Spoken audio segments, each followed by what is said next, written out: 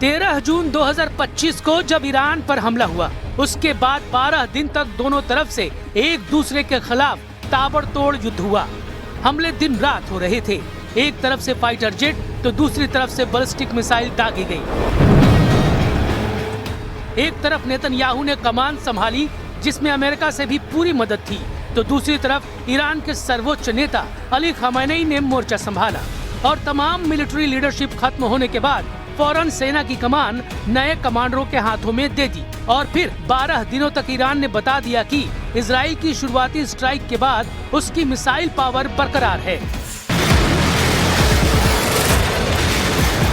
Iran के तेवर बता रहे हैं कि उसकी मिसाइल फिर तैयार है और ईरान पर फिर से हमला हुआ तो तेल अवीव और हाइफा बुरी तरह से दहलेगा।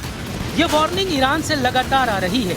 ईरान के बड़े बड़े जनरल लगातार इजराइल को वार्निंग दे रहे हैं। ईरान बार बार ये दावा कर रहा है कि उसने 12 दिन के युद्ध के दौरान अपनी पूरी ताकत का इस्तेमाल नहीं किया और अब उस पर हमला हुआ तो इतनी मिसाइल दागी जाएगी कि अमेरिका और इजराइल सोच में पड़ जाएंगे कि वो किसे रोके और किसे नहीं। यानी ईरान बता रहा है कि अगर उस पर दोबारा युद्ध थोपा गया तो इसका नतीजा इजराइल की संपूर्ण तबाही होगा।